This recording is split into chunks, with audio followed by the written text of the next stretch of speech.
Okay, here we go. In 3, 2, 1. Ladies and gentlemen, you are now listening to RPG Maker Cola. I'll just introduce. Hello everyone, welcome to RPG Maker Cola, your fizzy soda-filled source of content for game development and design opinions that mean very little in the grand scheme of things.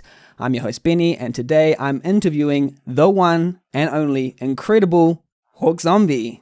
I don't know about incredible, but thank you. I appreciate that. Thank you for having me. I appreciate it. No, you are. Yeah. For those who know, you know how incredible this person is. Those who don't know, they're a streamer, writer, editor, and important community figure in the RPG Maker world who just fires on all fronts. Whenever I watch a Hawk stream, it's just so fun.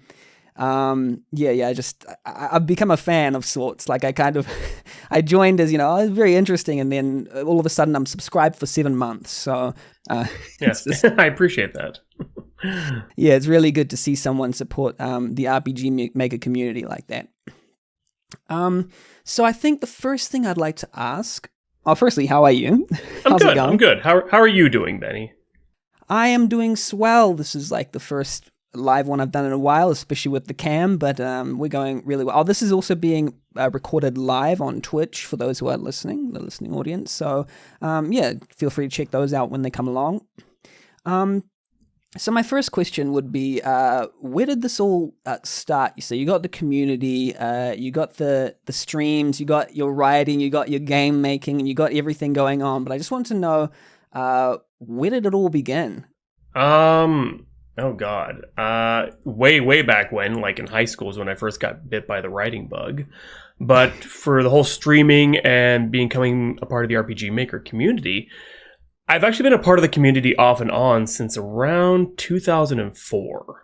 There were several unofficial forums. There was the Don Miguel RPG Makers, the hacked ones, the only way to get them in English. So I and a group of other friends, we all kind of palled together online, and we kind of just dinked around with the program. I didn't really make anything then. I was just more of a hobbyist at the time.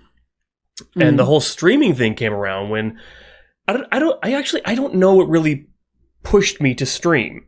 I thought about streaming some other games, more popular games and things like that. Like, not to say that RPG Maker isn't popular. It is to a degree.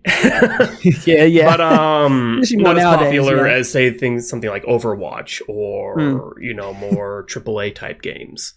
And I thought to myself, I don't know, maybe Witch's House or something that gets around the same amount of views. It does. And I was thinking to myself, I want to give streaming a shot, but also I want to stream something that not a whole lot of people are doing. So I'm not really in a market that's saturated. And RPG Maker just kind of stood out to me because, like I said, I've been a fan of the engine for a very long time. And I had gotten involved in different communities over the years. And I thought, well, you know what? Why don't I just stream this and put a focus and a spotlight on RPG Maker games and games that I enjoy? So that's pretty much how it all began. And that was back in 2018. And I've been going strong since. Nice. Yeah. I mean, it's interesting to hear that you came from it from a game developer perspective first, and then kind of you sort of gravitated towards the games in the same engine. Is that correct? I never developed a game. I just hung around with a bunch of developers, and I fancied myself a writer. I did webcomics mostly around that time, but I just liked the engine, and I liked the games that were produced by the engine. So I just kind of hung around with a bunch of those people in those communities, and I've only made one game ever. It's a crappy game, but I've always come at it like a player, Yeah. So I think when you made that game, you're kind of, was it, I read that you were sort of trying to prove a point about writing. Was that correct? Well, it is more to prove a point that somebody can make a decent game with decent writing using just the base everything. And it was more of a screw you to the guy that basically said, oh, I'd like to see you do better, when I critiqued their game very harshly because it was a whole big drama thing in my community, and this person was attacking me personally, and they finally just said, well, I'd like to see you do better. And like, okay, I will. And I streamed developing the game from start to finish, from scratch. Everything was done on stream. It's all, I've got the VODs of all that archived on my channel. And yeah, I made a game.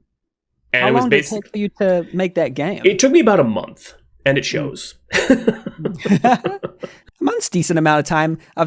Fantastic games have come out of a month, seriously, but not mine. But there are some fantastic games that can be made in a very short amount of time, but this is not one of those. Yeah, but that was like to prove there was like a base level of, okay, you can have this level of competency. Just the base level of competency, because I've always had a working knowledge of the engine, but I never had any sort of nitty gritty. I never really understood events until I started doing this.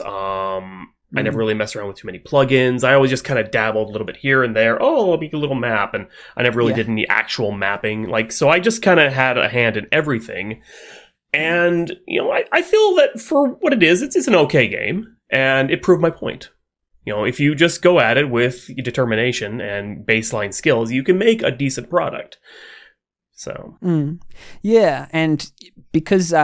if I remember correctly, you come from like sort of a novelistic background as well. You've written some ebooks, and you come from like a writer's background. I've also heard you say that writing is really important in an RPG Maker game. Would you care to elaborate on that, like your own personal journey with the writing side of things, or? Well, my first, like I said, I've been dabbling in writing since I was, in high school. That's when I really got the bug for it. And then in college, I took a few creative writing courses, and that's when it kind of solidified as this is something I really enjoy and want to do with the rest of my life. And then I didn't really do anything with it for years. Yeah. But I was at my job, and it was a very stressful time at work, and something in me snapped.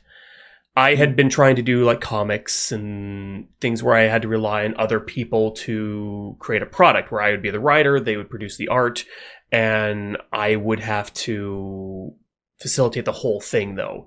I'd have to hound people to, I had some flaky associates. I had to pay out of pocket things. Down. I basically just said, you know what? I need to do something where it's only going to rely 100% on me. And the easiest option for that is a novel. So I was like, okay, you know what? I'm doing a novel. And in 3 weeks' time, I wrote a 75,000 word novel. Wow. I just every day after work, whenever I had free time, I wrote, and I wrote like a speed demon. And that was the start of my novel career. So I wrote 3 novels after that. So three total novels. Well, 4 total novels, 3 published. And then I started streaming, and that kind of became less and less important to me because I found streaming to be much, much more enjoyable. But writing is something that I truly love and still do to this day. So true, right? Yeah. I'd say, because let me think. I was going to try and work into the streaming angle as well, because you started streaming. Obviously, people like your personality, and they enjoy having a community around you. I've been to your Discord, and it's just like full of so much activity and memes and in-jokes, and we've got community questions later that kind of feed into those in-jokes. So I was just thinking, so I guess maybe I'll ask, why did you start why did you start streaming, and how does it feel to be a streamer, I guess is what I'm saying, of like RPG Maker games and bring out this, community surrounding you? Well, I started streaming because I kind of hit a wall with writing. I had written a novel, and even my editor, a close friend of mine, was like, this is absolute garbage. It's not a terrible book, but you're jumping all over with the plot, because at the time I had opened up a Patreon for my writing, and I was doing like, okay, I'll do a chapter a week sort of thing. But I found that kind of putting myself in a very strict sort of writing format like that, where I wasn't, and the thing is, I write off the cuff. So I take notes as I go, but I don't really have any sort of big framework ready to go, and I don't have anything really written down that, okay, this story's going to be like this, these are the bullet points I have to hit. I just basically have an idea, okay, here's the start, here's the end, I'll fill in the middle as I go. Right. So I had hit a lull with the writing. I wasn't enjoying it. So I was like, okay, I need to take a break. I need to take a step back. So I stopped doing the chapter a week thing. I shelved that novel I had done. I did NaNoWriMo. I don't know if you're familiar with that, but that's when you write a novel in the month. I did that, and I actually enjoyed doing that, but I wasn't enjoying writing like I'd used to. So I was trying to find something that I wanted to do a little different. And streaming kind of popped out. I mean, I tried to stream back in 2016, but I was doing, oh God, I don't even remember what I was streaming. It was some indie games here, some Overwatch there, sort of stuff. Nobody was really watching, so I just gave up. But then I thought to myself, if I really put something into this, I could do something with this. I could have fun with it. And I mean, I like playing games, so why don't I just play games and just share that with people? Because another part of it was like, there are these moments in games that happen. I'm like, oh my God, that was all, but I'm the only one here. There's no one to share that with. So that's also kind of what pushed me into streaming. So, and then, like I said, RPG Maker just seemed like kind of a nice little niche to jump into because I'd always enjoyed the engine, enjoyed the games made with the engine. So why not put a spotlight on that? Because not many people were. And I like to think that I'm, doing pretty good with it. Oh, you are. Yeah. I mean, both entertaining and just like the community that you've got around. And it seems funny because for a long time I kind of thought RPG Maker games and streaming didn't necessarily go together, but then you see like the explosion of like popularity of people like Manly Badass Hero, and then you got like other creators, playing Omori and just get it's just like, but then like what I think appreciate about you is that you're such a consistently supportive of the RPG Maker community. You play the games that they suggest. I think on your Patreon and your subscribers sort of club, you have this. I think you have this wheel. Explain that, like a wheel that you spin where you play games. I'm not really sure how to. I haven't brought the wheel out in a little bit. I'm thinking about bringing it back, but it's basically where I would take all the games that were suggested to me, and after I finished a previous game, we'd spin the wheel and just see what are we going to play next, and we would try it out. And if it's a game that was fun and entertaining to stream, yeah, sure, we continue on with it. Otherwise, we just spin the wheel again. And I think it was kind of a fun little thing. We just spin the wheel, or there'd be something that I call 1-Star Thursdays, where I look for the less than stellar games. And it's not so much to make fun of them or to drag them because they're not made to the same level as, say, Omori or Midnight Train or some other games out there like Umbral Souls, one of my personal favorites. Little, what's the word? Plug there for Wheelman. And to kind of see, I do it because I'm looking for the diamonds in the rough. But at the same time, there are a lot of unintentionally funny things in these games that it's funny to laugh at. I'm not going to, sugarcoat it. But at the same time, I'm not laughing at the game. I'm kind of laughing about the game. Like, this is a funny thing. Like, the dialogue, okay, it's very poorly written dialogue, but it's got a bit of charm because it's hilarious, because it's poorly written. So, and the last couple of 1-Star Thursday nights that I've done, the games haven't been bad. They've been entertaining. And there have been a few where it's like, okay, this isn't really a fun game, so we'll move on to the next. But the ones that are really entertaining, I feel like it's a good thing, too, because I'm also kind of shining a light on things that really never would get kind of a spotlight. Yeah. And it's such a difficult thing sometimes, considering the connection between creator and creation. Someone's 1-star rating where someone might think, oh, this person didn't really put too much effort into, they don't even take it seriously, but it might be something that they poured their heart and soul into. So I think that's when you have a really good like understanding of that. I'm going to be helpful, but at the same time celebrate and laugh. There's like a balance going on. Like, I don't want to be one of those types that just attacks games because, oh, this is garbage. I hate this. Oh my God, default font again. What the heck? I don't want to be one of those, And I decided very early on I didn't want to become one of those types of streamers. And I'm not going to drag them. I'm not going to say digs against the people that do that. If it works for them in their communities, that's fine. I'm not going to go raging against those that say, hey, this is how I'm going to do my streams. But for me personally, I'd rather celebrate the games themselves. And there's an understanding that, yes, okay, maybe this isn't the best game that they've made. Maybe this is just an absolute pile, But at the same time, they put work into this. Somebody out there put their own work into this. They actually tried to make something that they thought was entertaining and that they enjoyed doing. And I feel that deserves at least a little bit of respect, Yeah. Yeah, it's one of the biggest, I feel like one of the biggest misconceptions in the gaming industry is the amount of work that actually goes into something to create it. Even the worst games, the most terrible games you can think of, probably hundreds of hours on big rigs, racing, or they laugh at how bad that is. Still took some time to create. It still required some skill, and that's funny. You can pour a massive amount of skill and creativity into something. It can still be a bad, an unfun experience. Game design is such a difficult thing, and I just find that it's good to have that perspective. Mm-hmm. I also try and keep that player perspective too, because I've seen a few streamers where they come at it because they themselves are devs. I'm not a true through and through game dev. I don't really consider myself that. I still consider myself more of a player and a writer. And I come at it from a player's perspective. Like, what's fun for me as a player? Not, I would have developed this differently. I would have balanced this differently. It's like, that wasn't fun for me because it was this. I kind of come at it from that perspective too. Yeah.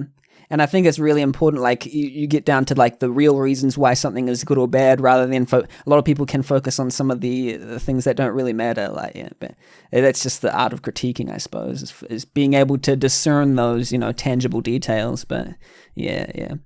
I would say I'm going to do a bit of a U-turn and talk about specific examples.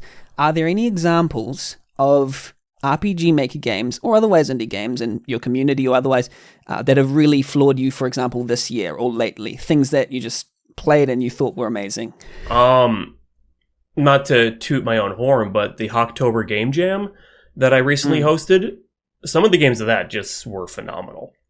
And they only made it in a month. And we had some really good games out of that. Some really entertaining games, some amusing games.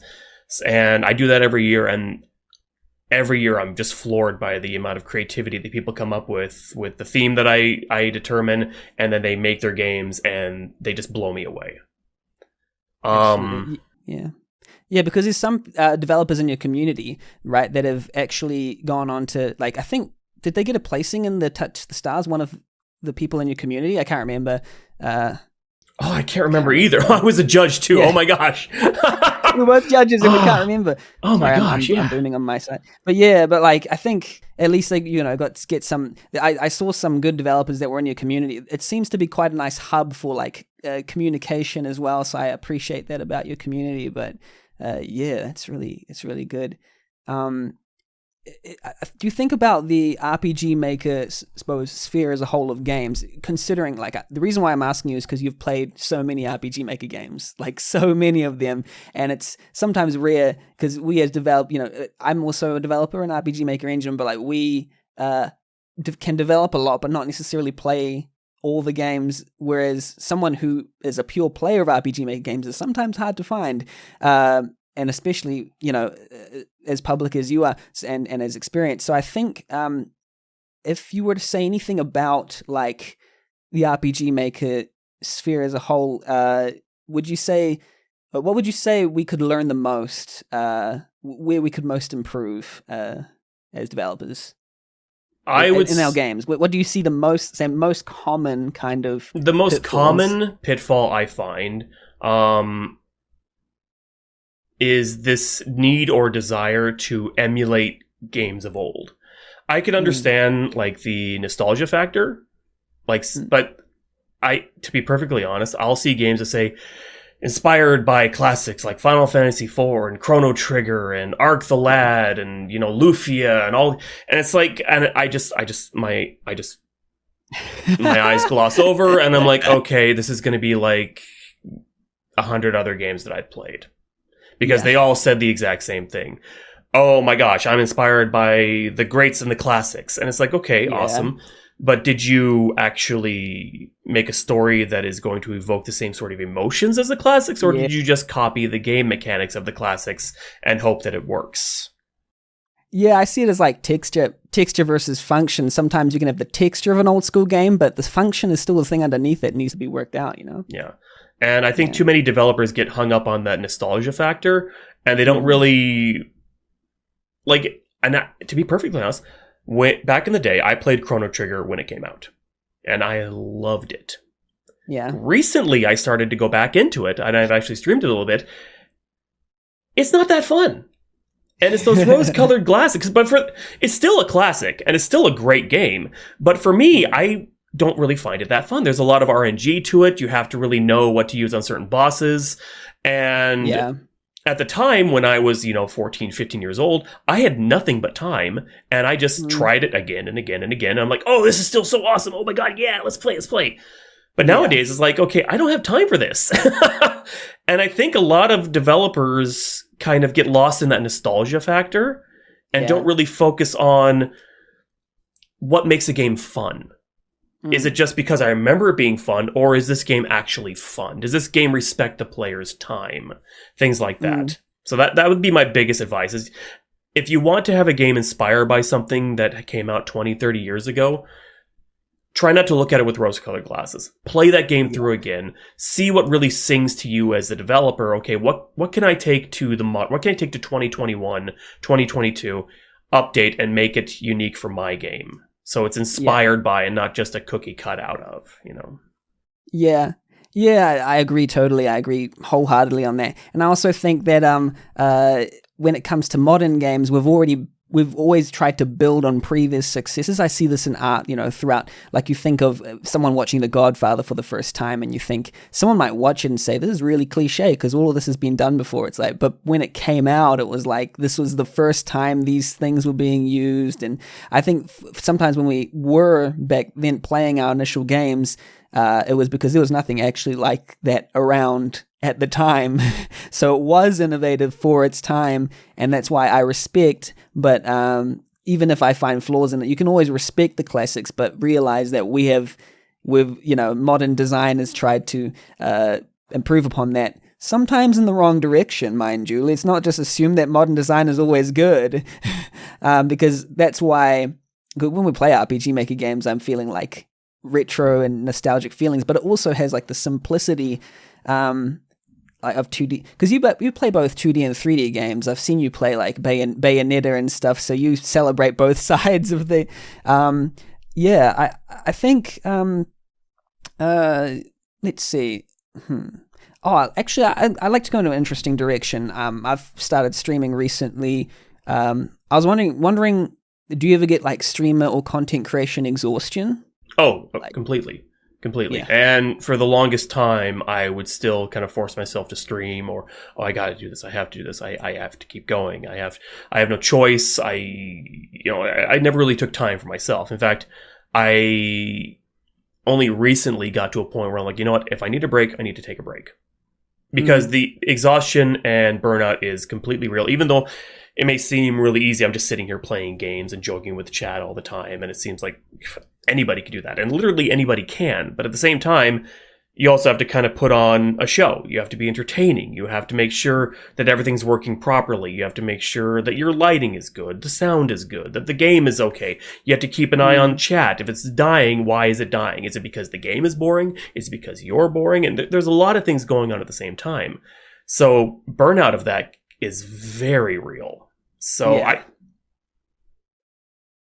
you need to take a break now and then. Otherwise, you will completely burn out, and then you'll start to hate it. And I don't want to hate this. This is one of the few things I've done with my life that I truly enjoy and have joy about. I actually, when I'm not burnt out, I feel joy about wanting to come home. It's like, okay, I'm streaming tonight. Yes, I'm going to play this new game. Awesome. Yes, this one I've been waiting for a while. This dev reached out to me a week ago, said, hey, will you play my new demo? And it looked really awesome. And I can't wait to be like one of the first to try it out on stream, sort of thing. So Yeah, sometimes I feel that way. Sometimes it can vary, because sometimes I get to the stream, I feel really exhausted, like, oh, I'm at the end of my rope. Play a good game, I feel good. And it re-energizes you. First 5 minutes. And then there's other times when you just don't feel it, and you're just kind of slogging through. You're like, oh my goodness, I can't wait till I get offline. Yeah, it's like, oh well, okay, that's it for the night, folks. Good night. Yeah, exactly. Yeah. Excellent. Yeah, before I forget, let's try and get to some community questions. Oh, yes, the community questions. Yes. So these are the questions that have been asked by the community, by several different community members, several different communities as well. There's some interesting ones in here. I'll note first that it's kind of funny. I sort of realized that there's a barrier or some sort of like that you let your community members cross when they're interacting with you.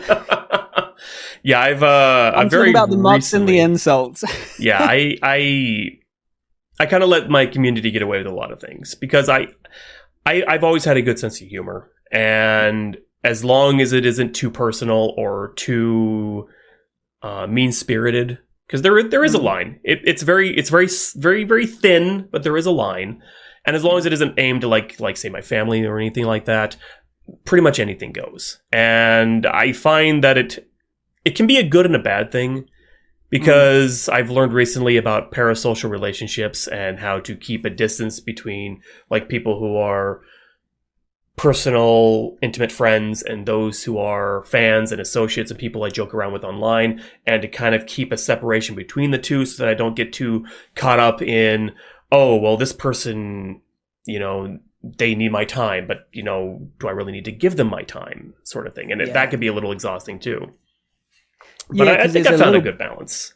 Yeah, I think you're very good with rolling with the punches sometimes to a disturbing extent, Yeah, but maybe a little too much, but yeah, I kind of think it's part of the charm and part of the fun. Yeah. Well, I think that's why some people feel very comfortable with you. They feel very safe to roast you no matter what you're doing. But I think, I'm thinking also. I had a thought in my brain. It just went. Yes, it's gone. Oh, well, we'll get to the community questions. Okay. All right, we're starting with one by Nuva Art. Thank you, Nuva Art. They ask, heard of the RPG horror games? If so, which one is your favorite? I have a special affinity for RPG Maker horror games. Even the ones where it's nothing but really, really badly timed chase events where if you're not pixel perfect you're gonna die sort of thing. I've always enjoyed those games. As for my favorites, oh lord, there's Mad Father. Played that a while ago. I don't think I played it on a stream. I need to rectify that. Really enjoyed that one. It was kind of a darker, interesting one. There's the one by Old Pat. Oh god, what's the name Lady of it? Puppet? Yes. Oh my god, I put the demo for that. That was phenomenal. Indigo Lockhart, which isn't really a horror game, but it has some darker elements and a little bit of gore and killer robots and things like that. So that was a fun game too. But I don't know. I if it's a RPG Maker horror game, I'm pretty much there for it, whether it's good or bad. Nice. Another community question. Thank you, Nuva. This one's, they say, please ask Hawk about how his wife will enjoy his chest when he transitions. And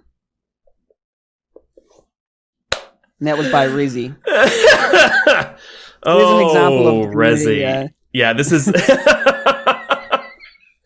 Yeah, there's a slight in-joke on my channel and my community about the feminization of myself, and it's not going to happen, but I'll let them have their little jokes. That's okay.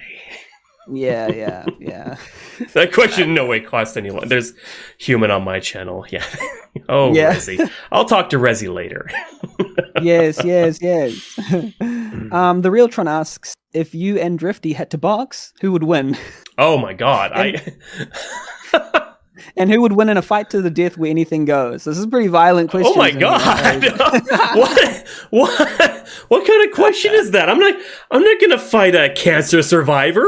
No. Yeah, why not? No. Oh my god! No matter who wins, I'll be the bad guy. Exactly. That's a good answer. Oh my god! The Realtron, thank you for your intense question. I appreciate it. You're really getting put through the roast of this today. So. Another community question. Someone... Oh no. Oh no. Someone asks, where is the pee stored? Obviously in the balls. Yes. They also said to say, Illy sent me to ask you this. What is wrong with my community? Oh my gosh. Yeah. That's pretty much... Yeah. Honestly, it's your fault for interviewing me, if we're being honest. Yes, and if anyone in Twitch chat, I'm keeping an eye on Twitch chat just in case anyone wants to ask any questions. So if you've got any other questions, feel free to let me know.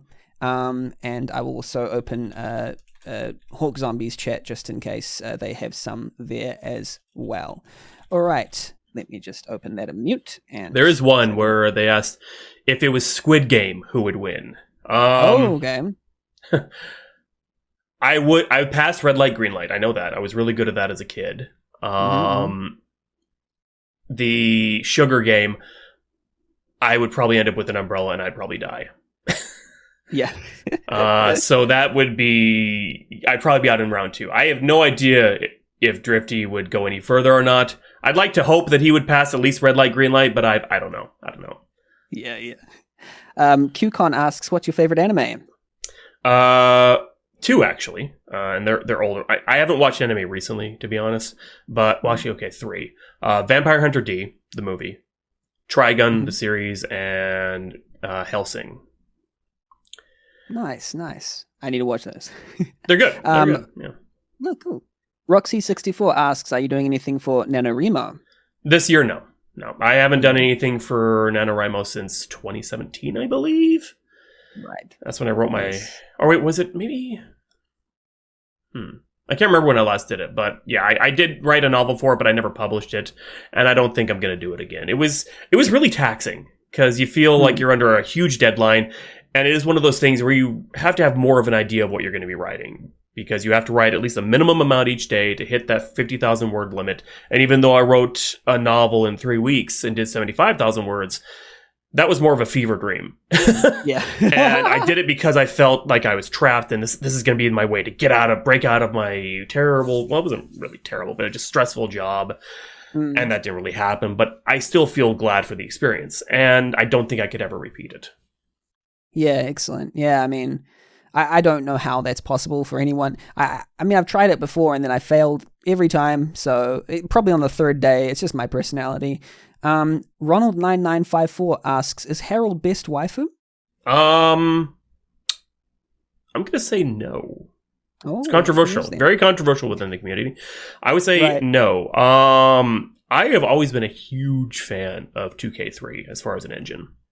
Yeah. It's probably my favorite. I know that a lot of the other engines brought more to the table in different ways, but just something about the aesthetic, and maybe just because that was the first one I actually kind of dabbled around with, it's got a soft spot on my heart. And I can't remember the name of the main character in that one, but that, I would say, is it Alex? Okay, or is it Alux? No, not Alexis.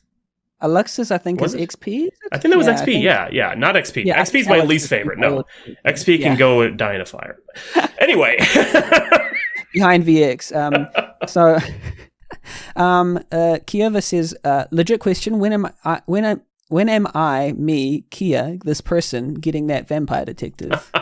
That's my game I'm working on. I keep putting off writing it because I kind of keep hitting some roadblocks, like writer's block and things like that. But I do want to release it because I think I've got some really good characters. I've got a decent story. I just have to sit down and actually pump it out. Soon, Kia. Very soon.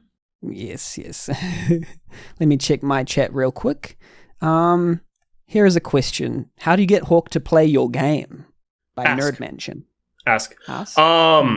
Right now, I have a thing where Patreons and Twitch subscribers at either tier 2 for the subscribers or $10 or more Patreons, you guys can request me to play any game, any game, as long as it's Twitch appropriate, and I'll play it for at least an hour each month. But when it comes to developers, you just ask me and I will see if I can slot it in. So I give preference and kind of preferential treatment to those as kind of a thank you for those that are supporting me. And it's not really, you don't have to pay me to play your game. I'll never charge to play a game. It's just more of, hey, this is a thank you. I'll play whatever garbage you guys want me to play. And sometimes, like, they have me play Power Wash Simulator, like 1 month. So, okay, sure, whatever. Okay. It was kind of fun. Yeah. But if you're a developer, just the best way, contact me on Discord. Send me a DM. I'm on RPG Maker Web, the official forums. Send me a message there. I will get back to you and we'll figure out, hey, when's a good time? What kind of demo do you have? Is this something that I think my chat would be interested in, that sort of thing? And I will try and slot you in. I love when devs come to me and say, hey, will you please play my game? Because without you guys, I wouldn't really have at least half of my content. So. Yeah, true. Excellent, excellent. I have an interesting question from Studio Blue as well, which is something that I'm kind of relating to. So I think it's like, a double content creation, game development, or other sort of development sort of related question. But anyone who makes games can probably identify with this idea that you have one thing, marketing per se, and you have to juggle different, projects at once. So let me ask you this. Do you ever feel that streaming, as well as being a leader in the RPG Maker community, keeps you from other creative projects? And if so, how do you handle it or deal with it?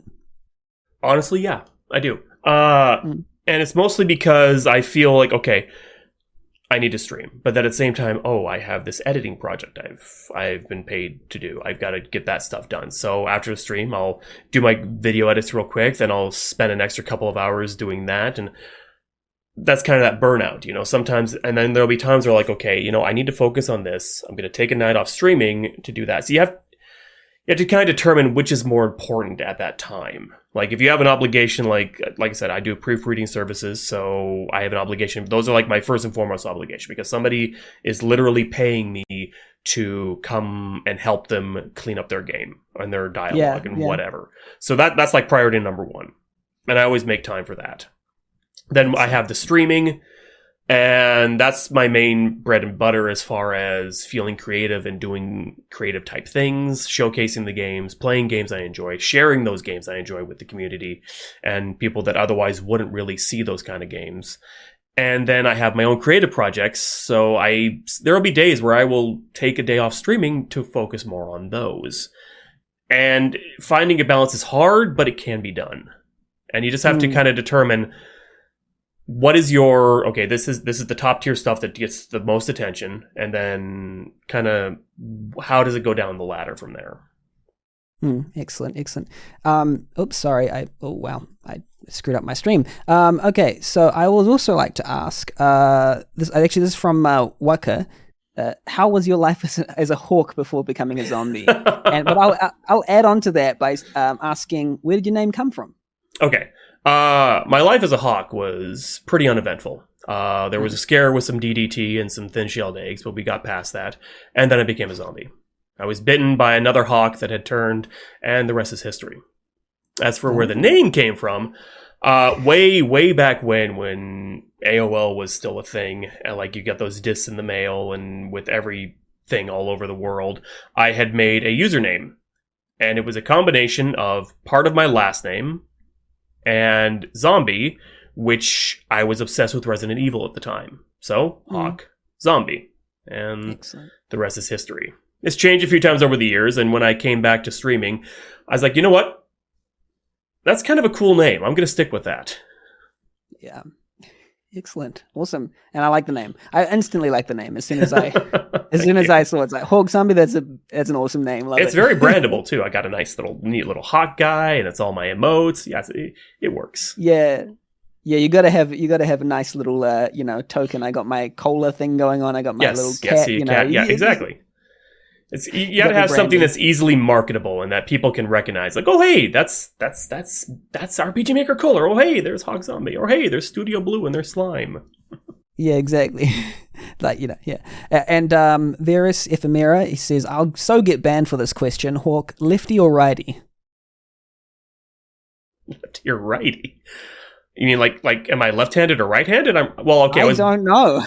I'm answering it that way. I was born left-handed. Then I had an asshole of a teacher force me to do all my assignments right-handed because they're like, this is the correct way to do things. You left-handed is bad. So I'm actually technically ambidextrous. Oh. My writing is not equal on both sides, but my strength and how I can do everything completely equal on both sides. But my writing is a little messier on my left. Yes. Well, that's funny because that was surprisingly interesting. Yep, exactly. Yep. Excellent. Well, yeah, that's all the community questions I've got so far. Just real quick, Barry asked on my channel, what's my favorite RPG Maker game that I played on stream so far or otherwise? I am definitely going to say Umbral Souls is probably one of my top favorites. Something about that game, the writing, the way that Wheelman put it all together. I don't know. That one, I always go back to that one. And then more recently, Lockhart Indigo was friggin' amazing. And Ms. Director by Harmless. Holy crap, that's another good one. Yes. I love games like that, where it's a bit of a mystery and also really good graphics and really good gripping story and good characters. That kind of stuff really gets me every time. So, okay, sorry, I didn't mean to interrupt. No. I was just thinking. You gave me some time to think about what I was going to ask next. This might be a difficult question to answer, and it might not be, yeah, but you might, who knows, you might be the person to ask. What do you think about commercial RPG Maker games and what to expect, how to promote? What do you think about it right now, like in terms of people selling their RPG Maker games? What's your opinion about it? I think it's perfectly fine. You have put time and effort into making this game. I have no issue with somebody trying to recoup some of their quote-unquote losses by marketing their game and selling it. The issue I find, though, is that people really don't pick prices that really match the market. Like, you'll see a game that, and even my game, I've repriced as well, where it'll be like a $5 to $10 game, but it'll only have like an hour or two of content, or it'll be more like a elongated demo. And they're not really marketing it very well as well. And there's a lot of pratfalls that happen when you do go to a commercial side of things. There's a certain expectation as well when you market it. People are more forgiving of those free games because, hey, they're free. Okay, awesome. I get free content. I can just play whatever I want. Awesome. Do. But when you put a price tag on it, suddenly it's like, okay, I'm going to nitpick every single little thing about this game. And if it's not absolutely perfect, this is just crap. I think that's a little unfair, but at the same time, if you put yourself out there, you're going to have to kind of expect that sort of reaction, especially for RPG Maker games, because there's that kind of stigma around them that they aren't the best quality. They're just churned out a dime a dozen sort of thing, and that people are overcharging for them. And I think to a degree, like if I see a $30 RPG Maker game and it's not made of like pure gold, I kind of judge it a little more harshly than other games because I feel like, okay, sure, okay, I'm not saying you didn't put thousands of hours into this, that there isn't custom graphics, et cetera, but it's like, are you really going to get a AAA price for an RPG Maker game? Is that really, feasible? Is that really something that you think is a good idea? And I don't know, it's a really controversial and hard topic to answer, but I think that if you are going to price your game, you need to kind of look at the market, look at what similar games are priced, even buy a couple of those similar games and see what they play like, see what kind of length they have, see what the reviews they've got, and kind of try and price yours accordingly based on a little bit more research. I think people just go at it like, okay, I put 10,000 hours into this, I'm going to charge $50 because that's what I'm worth. Okay. And if you're going to do that, fine, but maybe do some research first and find out, okay, is that $50 price point really the best thing for my game? Or is it just going to sit there and languish and maybe one or two people will buy it over a 2-year span, rather than if I had it at, say, a $15 price point for the kind of game that it is, and I sell 200 copies instead of 2. So you got to kind of do market research. That's the best advice I can give. Yeah. It's very difficult. What I would say about commercial as well is like you said, there's just a lot of talk about price points, and we're living in just the absolute boom of indie projects going on, indie games where at one point your game would stick out and now it simply doesn't, even if it is like I've seen games that I personally think are some of the best games of the year, but they just get overlooked. They simply do because of marketing or other reasons. So in these days, you have to be a developer as well as a marketer. Back you used to just be, I'll just post my game to rpgmaker.net, put some nice screenshots in there, maybe about a paragraph and of then description. It just goes viral because of word of mouth. And I'll be honest, I'm terrible at marketing, especially myself, because I'm the kind of person where if I see, I'm personally annoyed by being inundated with links and constant links to, oh, hey, watch this, do this, here's my game 500 times, sort of thing. And it annoys me. And I also don't want to be the guy that's annoying other people, so it's hard to break out of that mentality. But if you want to actually make a living doing indie development, you have to be that guy. You have to be willing to, okay, I've got to shove it in people's faces. I've got to make sure they know about it. I've got to get it out there. Yeah. Yeah. It's just, I think one of the things that I've been trying to do as a creator is to give developers expectations and try to temper those expectations. It's one of the most difficult problems I'm seeing in game developer, in the sphere, is kind of people getting burnt out, and then when they release the game, it gets almost no reception. They're sort of like, why did it not, And yeah, they I poured my heart and soul build-up into this, and I made all these custom graphics. I did everything right, and only 2 people have played my game, and I only got 1 review. And it's disheartening, but at the same time, how did you market it? How did you get it out there? Did you talk to streamers like, say, Manly Badass Hero? Hey, I'm making a horror indie game. Would you like to play it on your stream? Here's a free copy. Here's an early release. Reach out to streamers and Let's Players and things like that and say, hey, play my game. Show it to your community. Yeah, that's so true. That's so true. And even then, I would say it's not even. You can give advice and stuff, and then beyond that, some of it's just luck. There is skill going on. You should be a good marketer, but then beyond that, some of it, you have to be at the right trending time in history. You can release at the right time, and all these factors come into play. I've seen people have a Kickstarter a couple years ago when it was just exactly the right time to have a Kickstarter, and that's where their game just got a lot of followers. And like, for example, Amori is a fantastic example of that. Sort of gaining that Kickstarter following back then might be a little bit more difficult now to have that same.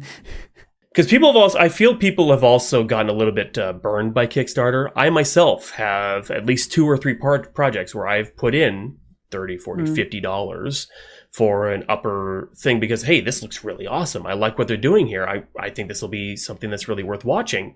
And there's one, literally, I backed it in 2013.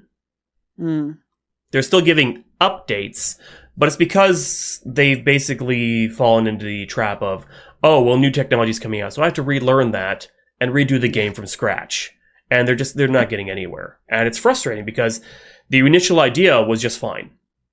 And if they would have just kept with that, they probably would have had a game out in a year or 2. And I'm okay with waiting for Kickstarter games. I know it's a process, and I know it's going to take time. But at the same time, you can't take forever. Then you just lose that momentum. And I think a lot of people are very, very cautious about, especially for RPG Maker projects, about Kickstarter, because who's to say you're going to finish it? What kind of track record do you have? Like, you could have the most beautiful looking page, and there's been a couple of examples of really good looking RPG Maker Kickstarters where they just taken the money and ran. Yeah. And that's unfortunate, but it's also kind of the risk at Kickstarter. So I think a lot of people are kind of being more cautious with that sort of things. Whereas when it first came out, people were throwing money left and right at these projects. Like, oh, this is so awesome. I can't wait to get this game. I'm using it like a pre-order. And then they're learning, oh, no, I'm taking a gamble. It's not a pre-order. I'm just basically saying, hey, here's my money. Please give me something back. Yeah, I hope. I hope you give me something later. Yeah, exactly. That's why it's good, I think, when Kickstarters have like a demo or something available that someone can sort of. There's already I get the sense when there's already something there that promises, it's a bit more likely. You can it's sort of like betting on certain things. Yeah. It's a bit more likely that it will actually turn out, for something good. But it's quite funny how that happens. I think that's almost all that I can think of that we can talk about, unless you've got something that you'd like to bring up. I hear you're getting into music.